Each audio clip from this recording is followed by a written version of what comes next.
Bismillahirrahmanirrahim. Assalamualaikum warahmatullahi wabarakatuh. Selamat pagi anak-anak santriwan santriwati kelas 7 Pondok Pesantren Tahfidzul Quran Al-Azam. Bagaimana kabar kalian? Semoga hari ini tetap senantiasa dalam kesehatan, kemudian senantiasa diberikan perlindungan oleh Allah Subhanahu wa taala agar dapat mengikuti kegiatan belajar mengajar dengan baik. Melalui video pembelajaran kali ini, Ustadz berharap kalian bisa menerima dan belajar materi dengan baik, kemudian dengan lancar dan mudah terpahami. Sebelum mulai belajar pada pagi hari ini, sebaiknya kita berdoa terlebih dahulu. Berdoa mulai.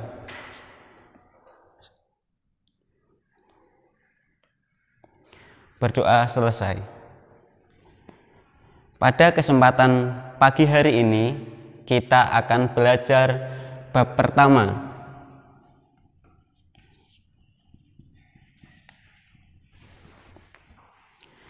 Bab 1 akan membahas tentang penetapan dan perumusan Pancasila sebagai dasar negara.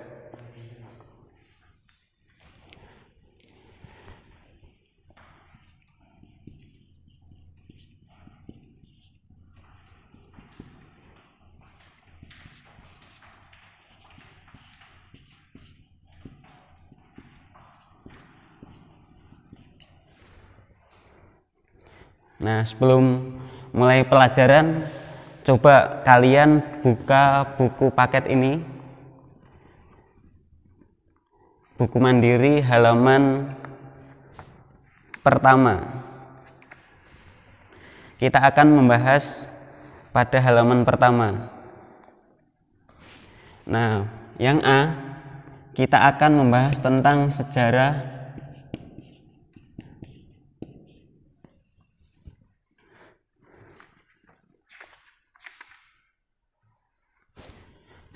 perumusan Pancasila.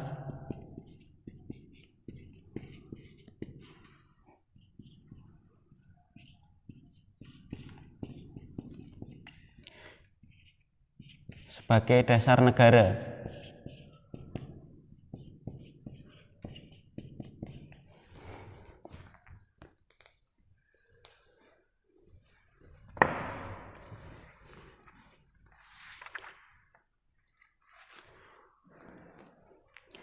Sebelum memasuki masa kemerdekaan, Indonesia mengalami penjajahan dari beberapa negara.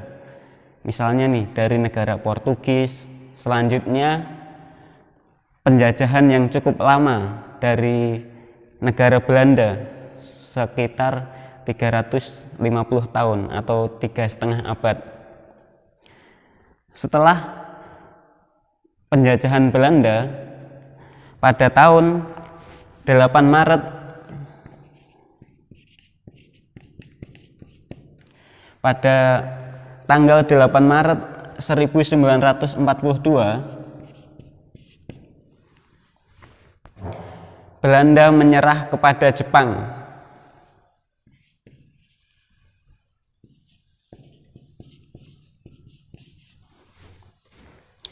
Belanda menyerah kepada Jepang.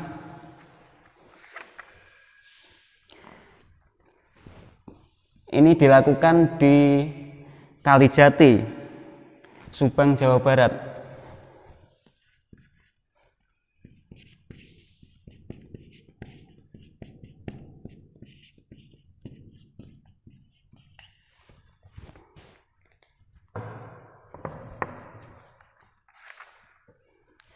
Pada saat itu, Belanda diwakili oleh Letnan Jenderal Terpoorten, sedangkan pada pihak Jepang diwakili oleh Hitoshi Imamura.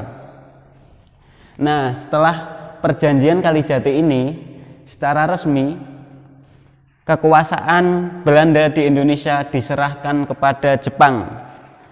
Artinya Mulai saat itu negara Indonesia menjadi negara jajahan Jepang. Kemudian Jepang datang ke Indonesia dengan membawa 3 semboyan.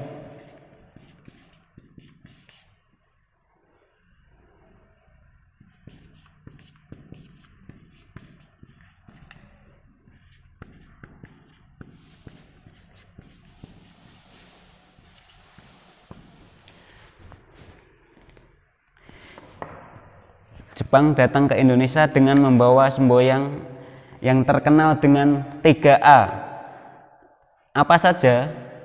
Yang pertama, Jepang Pelindung Asia.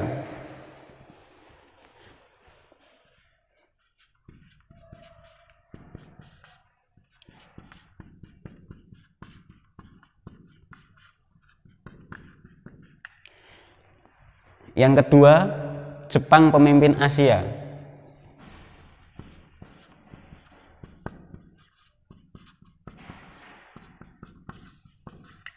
Kemudian yang ketiga, Jepang Cahaya Asia.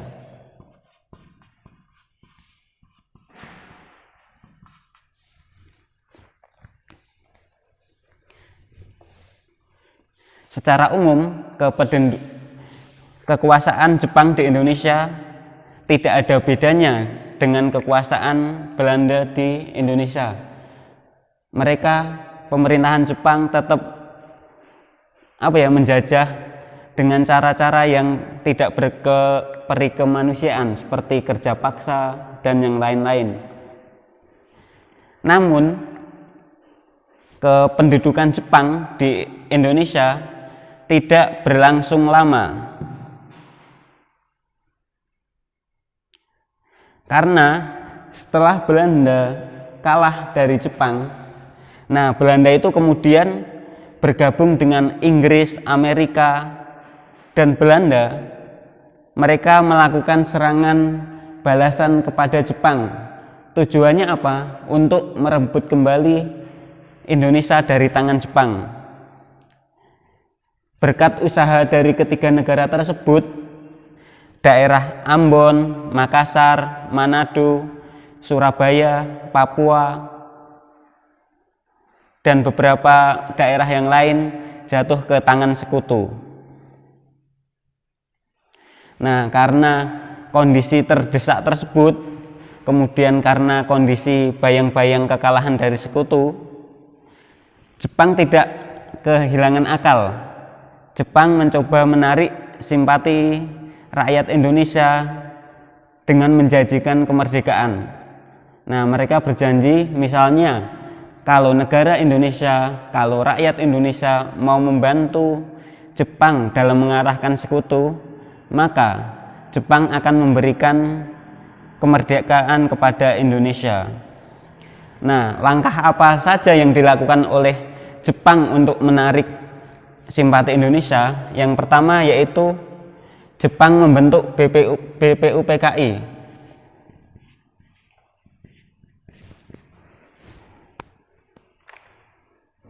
Pada 1 Maret 1945.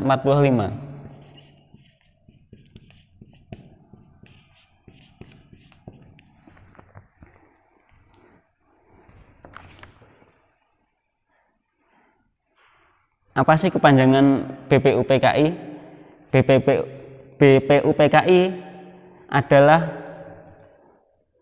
Badan Penyelidik Usaha-Usaha Persiapan Kemerdekaan Indonesia, atau dalam bahasa Jepang yaitu Dokuritsu Junbi Chosakai. Apa sih tujuan dibentuknya BPUPKI? BPUPKI dibentuk Jepang dengan tujuan yaitu menyelidiki hal-hal dalam segala bidang kehidupan yang diperlukan oleh negara Indonesia sebagai pembentukan negara Indonesia merdeka. Sebagai negara yang akan merdeka, tentu dibutuhkan beberapa hal-hal yang harus dipersiapkan. Misalnya dasar negaranya apa, kemudian dasar hukumnya apa, kemudian benderanya apa, nanti kemudian bahasa nasionalnya apa, semuanya diperlukan untuk pembentukan negara yang merdeka. Kemudian selama terbentuknya BPUPKI itu mereka melaksanakan 2 sidang. Sidang pertama BPUPKI itu terjadi pada tanggal 29 Mei sampai 1 Juni 1945. Di mana mereka melaksanakan sidang? Mereka melaksanakan sidang di gedung Chuo Sang-in atau tepatnya di Jalan Penjambon, Jakarta. Kalau sekarang dikenal sebagai Gedung Pancasila.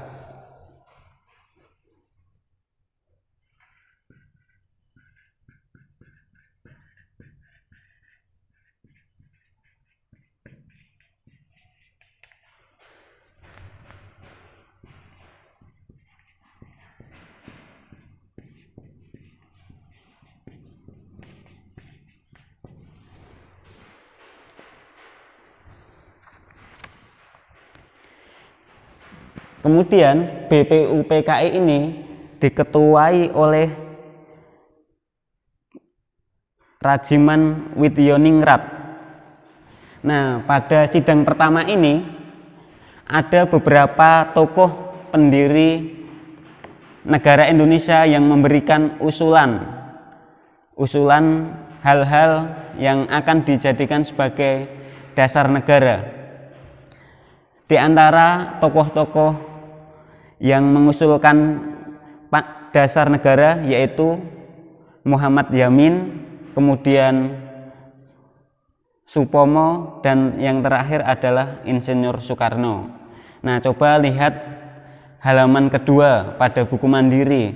Di situ dijelaskan bahwasannya dari ketiga-tiga tokoh tersebut masing-masing memberikan 5 hal yang dijadikan sebagai dasar negara. Nah, selain membahas tentang usulan-usulan dasar negara, pada sidang pertama ini Ketua BPUPKI membuat panitia kecil yang berjumlah 9 orang. Nah, pada sidang pertama ini juga membentuk panitia 9.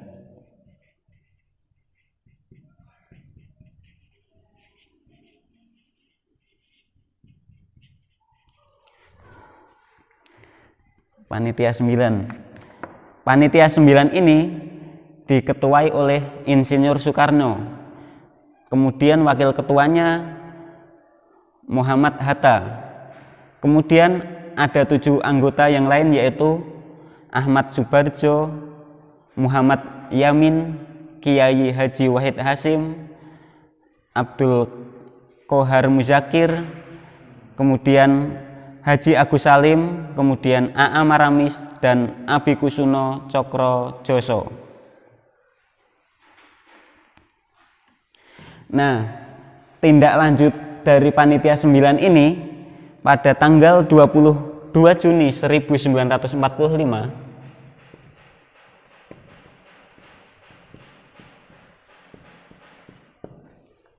panitia 9 ini mengadakan rapat atau sidang yang bertepat di kediaman Soekarno.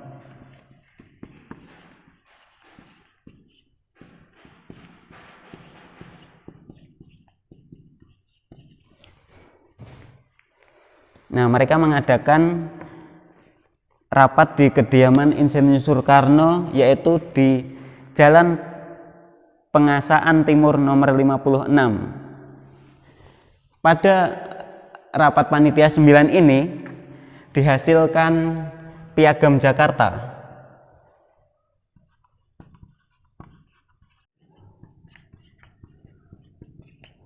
Nah, Piagam Jakarta ini merupakan cikal bakal lahirnya Undang-Undang Dasar Negara Republik Indonesia tahun 1945. Nah, setelah selesai sidang pertama, BPUPKI melaksanakan sidang kedua pada tanggal 10 sampai 17 Juli 1945. Dalam sidang kedua ini, BPUPKI membentuk 3 kepanitiaan, yaitu Panitia Hukum Dasar, Panitia Ekonomi, dan Panitia Bela Negara. Kemudian ditunjuk Insinyur Soekarno sebagai Ketua Panitia Hukum Dasar. Selanjutnya, pada tanggal 14 Juli 1945, Insinyur Soekarno menyampaikan hasil rancangan undang-undang yang terdiri atas 3 bagian, yaitu Rancangan Indonesia Merdeka, kemudian Pembukaan Undang-Undang Dasar, dan Batang Tubuh Undang-Undang Dasar. Demikian materi pada bab pertama ini atau pada subbab pertama ini. Semoga kita bisa bertemu di lain kesempatan. Untuk pertanyaan bisa tanya langsung kepada Ustadz atau bisa dituliskan di kolom komentar. Demikian, assalamualaikum warahmatullahi wabarakatuh.